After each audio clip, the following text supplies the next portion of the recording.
What happens when you reimagine a near 50-year-old text-based PC game for modern-day VR headsets? Well, you get Colossal Cave, and one of the hardest reviews I've ever had to put together, thanks to gaming history lessons and nostalgia, contrasting with current VR expectations. This was released January 19th, 2023 for the Quest headsets for $40 US, and is planned for a PC release in the coming months. I have a lot to chew through, so let's get on with it, shall we?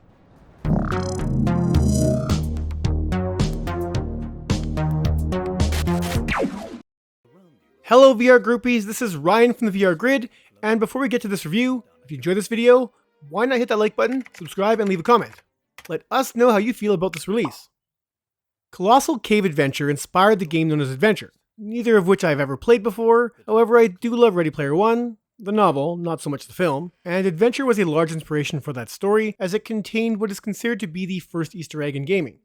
What this means is that, without ever having played any of these games, I am somewhat nostalgic for them, as by proxy, they have been a big part of my gaming life in many ways, thanks to not just pop culture references, but by how they inspired and even started gaming genres that I enjoy today. There's no story to push you forward, as the game opens up with a few floating windows that break down your goals.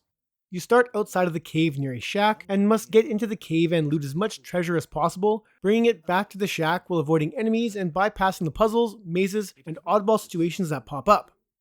The original Colossal Cave was a text adventure where you type simple commands to tell the game what you want to do and where you want to go, and waited to see whether your response elicited an outcome or was an error.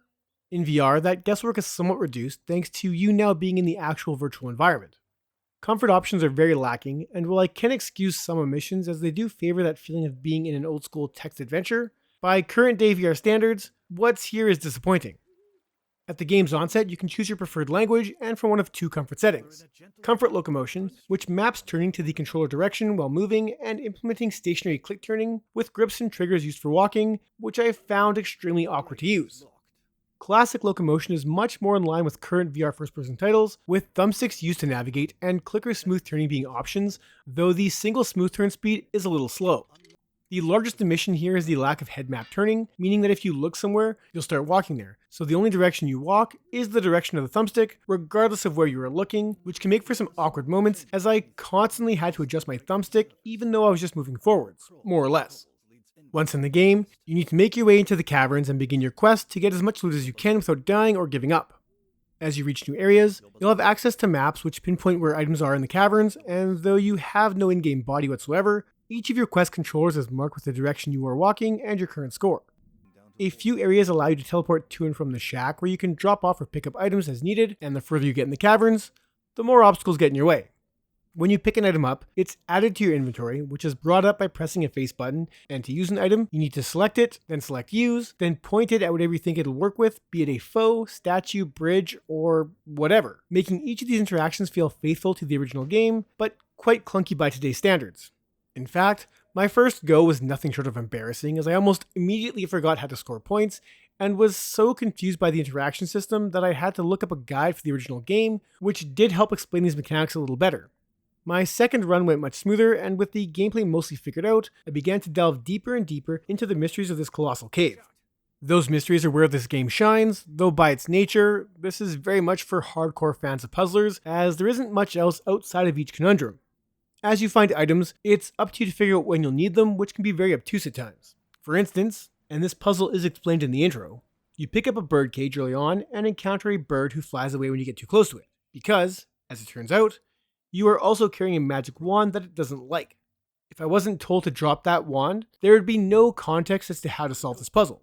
This carries on throughout the game, turning this, at times, into a very frustrating game, as some puzzle solutions have little to no context or rely entirely upon guesswork.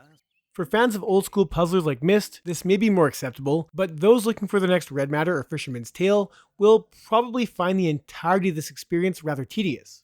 Still, if you can look past the lack of VR interaction and get familiar with what the game expects out of some of its puzzles, what's here is satisfying, challenging, and feels like a somewhat proper modern interpretation of a very classic game, as long as you can also look past the presentation. I don't want to sound too harsh, as once again, this is a reimagining of a 50-year-old game which had no visuals whatsoever. So in that regard, I'm happy with what's here, but what's here judged by today's standards is rough. Texture quality is flat and lacking. There are no lighting effects to speak of outside of your lantern, which illuminates a small sphere around you, and almost all the character and creature models look incredibly stiff and dated. This looks on par with a lot of what we see from smaller studios and many puzzlers that pop up in App Lab, though given the mobile platform, I can excuse these visual shortcomings as A, the game is fairly large, and B, in my mind, this should look sort of retro anyways, so the older looking visuals were a reminder that this is a remake of an older game. I know I'm making excuses for what many may consider to be a poor looking game, and that's fine. But for myself, once I got wrapped up in the gameplay, many of my issues became secondary to the puzzle solving. At least until I hit a puzzle or maze that I couldn't solve. Outside of the puzzles, I also enjoyed the audio presentation as it's a pleasant mix of new and old with the ambient noises of the caverns around you all sounding as they should, be it the echoey drops of water, a slight breeze, falling rocks, or whatever else, which is good, as there isn't a ton of music in here, giving these caves some isolating realism.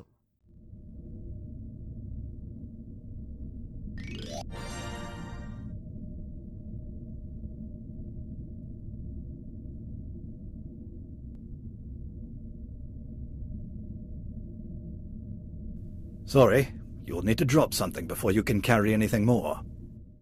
Also along for the ride is the narrator, who, when grabbing or pointing at an item or the environment, will describe said thing using the same script from the original game.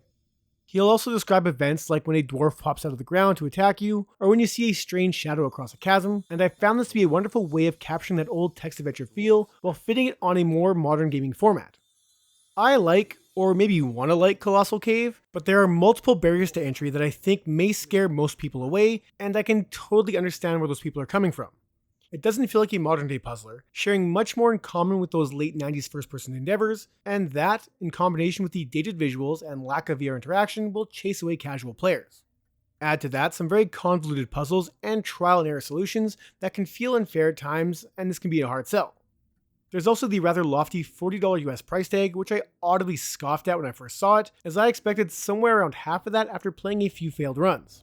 There's a lengthy puzzler here with plenty of replay value, but for all the issues I mentioned and that asking price, I find this hard to recommend to anyone but the most passionate of puzzle solvers, or those who want to experience a piece of gaming history through a modern lens, or I guess 2 lenses. I'm going to give Colossal Cave VR a 5.5 out of 10. Once again guys, if you enjoyed this review, please hit that like button, subscribe, and leave us a comment. And for more VR goodness, check out the Virtual Boys podcast, which airs every week live at 9 p.m. Eastern Time on this channel. That's it for this one. Thank you so much for watching.